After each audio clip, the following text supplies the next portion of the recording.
This is back in the Hebrew heritage of Black Africa by Stephen Jacobs and Moses Farah. We on page 26. The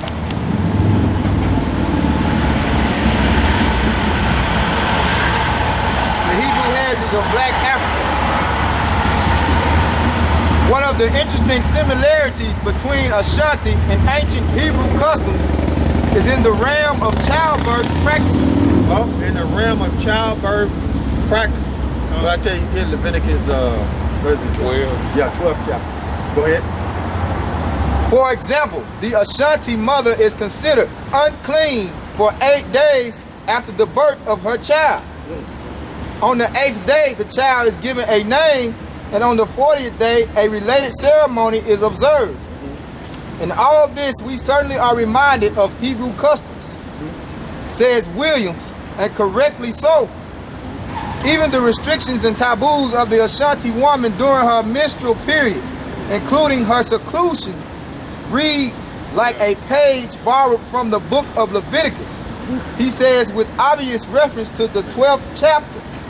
In summary, we safely can say that the Ahshanti language contains much that closely resembles ancient Hebrew, including the word Ahshanti itself. So when they were looking at the Ashantis and they was looking at the West Indies, they came to the conclusion that their language was Hebrew. And the Ashantis are Benjamin.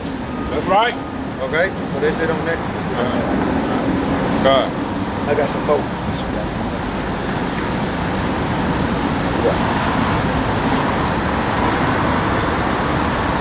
Oh yeah, here we go right here. This on page 32. And then we're gonna be done with this. I got another. Alright, this is page 32. To be sure, the existence of a priesthood is a rather universal phenomenon. Organized religion must have some kind of leadership if it is so, Salakia, if it is to function. Now this ain't no religion. Con. Okay? The Heavenly Father gave us statute, laws, and commandments. Con. Okay? On 2 tablets of stone. Right? Con. Give me that in 31 and 18. Exodus. Yeah. Exodus. Okay, 2 tablets of stone. Exodus 31 and 18. It says, and he gave unto Moses, when he had made an end of communing with unto him, Mount Sinai, 2 tablets of testimony, tablets of stone written with the finger of Yahweh. Right? So the Most High used a laser beam from the chariot and jotted down Paleo Hebrew on the stone, right? The 2 tablets of stone, right? Go ahead.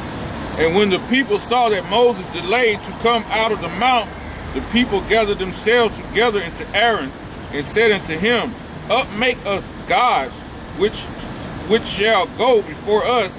For as for this Moses, the man that brought us up out of the land of Egypt, we wot not what is become of him. We wot not of what's becoming to him. So when he was gone, they was ready to create idol gods that would go back to Egypt. Con. So Israelites being heathens, yeah. Con. Go ahead. And Aaron said unto them, Break off the golden earrings which are in thy ears of your wives and of your sons and of your daughters, and bring them unto me.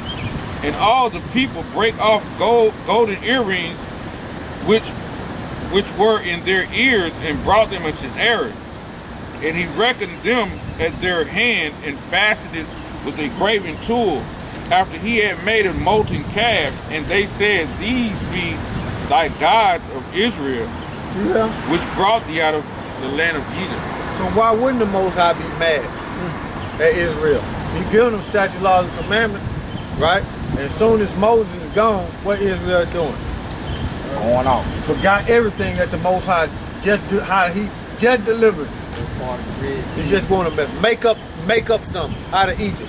So they let you know they were brainwashed, man. And you think they ain't brainwashed today? All you gotta do is watch them, man. They doing the same thing, man. You know? They doing the same thing. Okay? But go back to that book. Yeah. But if we read that scripture mainly about the 2 tablets of stone, right? Testimony, right? Organized religion must have some kind of leadership if it is so to function. However, one important outward symbol existed among the Ashanti priesthood which links it closely to ancient Israel. Links it close to ancient Israel. Now it's key why we read this, and it was key why we read what we read in Exodus 31 and 18. Okay? Was not they taking on the customs of Egypt? Okay? Yeah. Go ahead.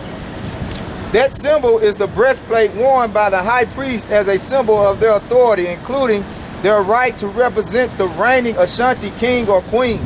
So you had Benjamin, which Levites, the Haitians today are the ancient priests, but you had Benjamin being priest amongst that nation. You had Israel going off, man. You know, you had them going off.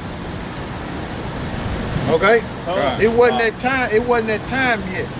Okay, it wasn't that time yet. They were just setting up whatever they wanted to set up, man. It wasn't that time yet. The time is now. That's why you got different tribes out here teaching. Okay, the time is now. But they were still practicing. You know what I'm saying? Israelite customs. But the time is now, man. You know, where Israelites, you got different priests amongst the camps. Okay, meaning Judah, Benjamin, and Levi. Amongst a camp, and you got Ephraim, you got Gad, you got Naphtali, you got Asher, right? You got Issachar, you got Reuben, and so on and so forth, right? Amongst the camp, and they all prophets and priests, man. That's what they are out there teaching. Go ahead.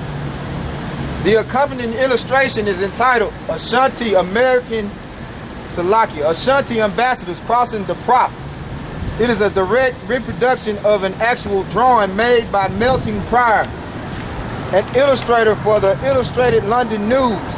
He accompanied the British colonial expeditionary forces in West Africa during the famous Ashanti War of 1873 through 1874. Right.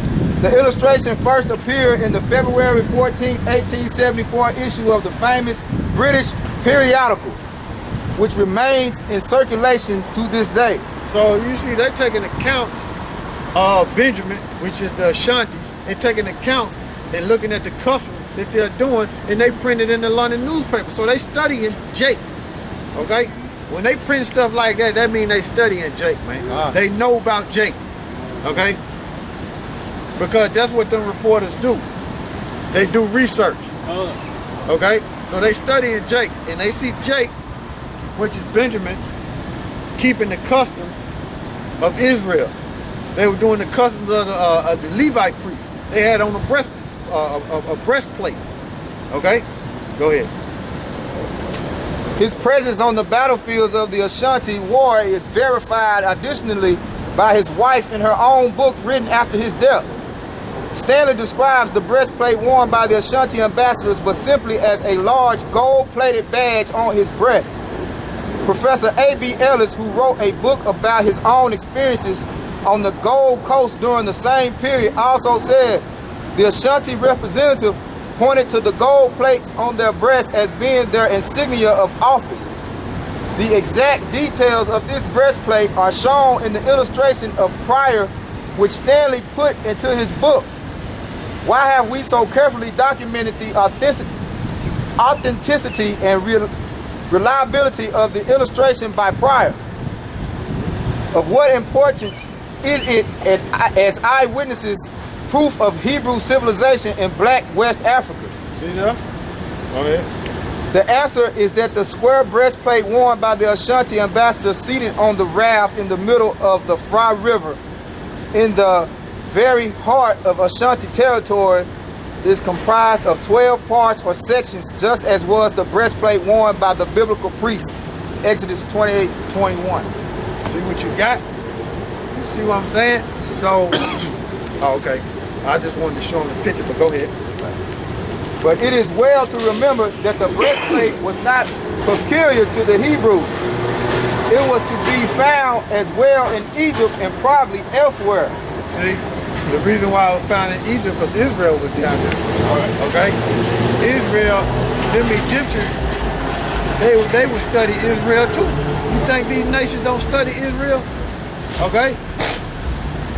But the difference between them Egyptians and Israel is that Israel had split into 12 tribes. Okay? Go ahead. Exodus 28:21. And the stone shall be with the names of the children of Israel, 12 according to their names, like in the engraving of a signet, every one with his name, there being according to the 12 tribes. That's in the Bible. Right? That's in the Bible. Go ahead. However, the divisions of the breastplate into 12 parts is certainly distinctive as a Hebrew symbol. Yeah.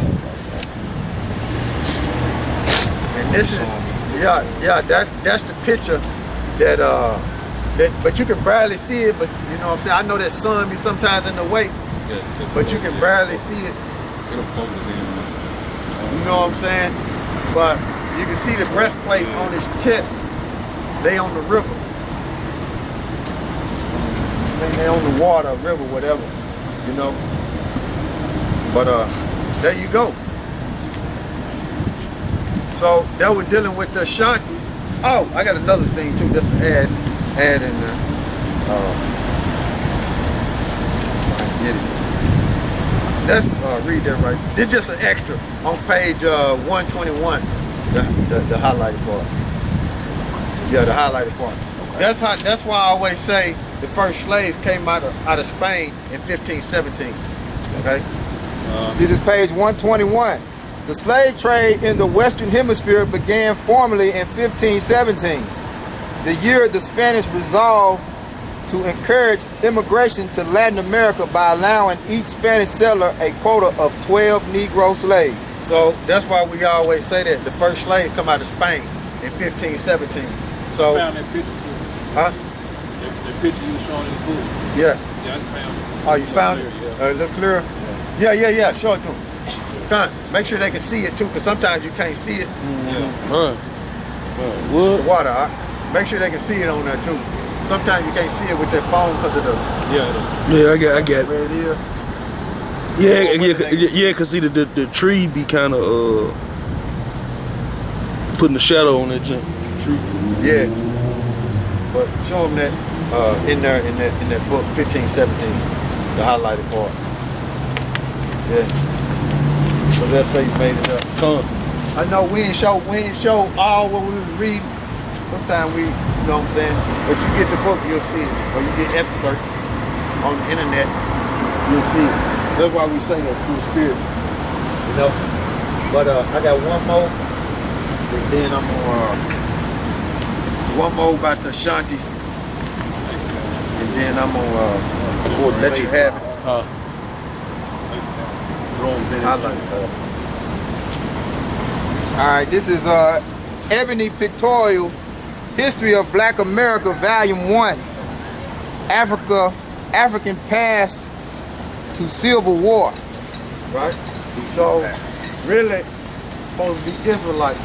The part that we're going to read, because we know they're Ashanti from the tribe of Benjamin. We know they're Israelites. We reading off of page 36. Right.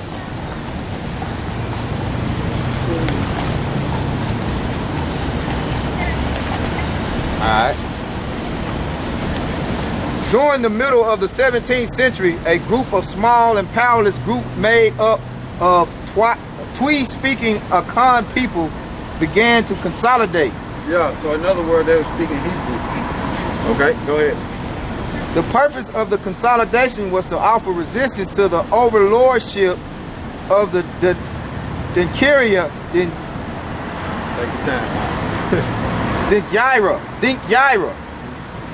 At the time, the most powerful tribal group in the central forest lands of West Africa. Right. The mainspring of the unification movement was King Osei Tutu. who, after welding his Akan people into a single Ashanti nation, threw off the yoke of the hated Dinkyira and established his nation as the region's greatest power. Okay, they're dealing with the Ashanti, right? All right. This is page 38. King Osai Tutu, domain increased in size until it extended to the coast, where the Dutch and British traders had established forts and trading posts. King Osai Tutu died in 1712 at a ripe old age, and his power passed unto King Apuko Ware, who succeeded in extending the nation's boundaries even further. The only Africans to challenge the dominance of the Ashanti at the time were the coastal Fonte, who had been leasing land to the Dutch and British for the establishment of trading facilities. So the Edomites is around, okay? The Edomites is around.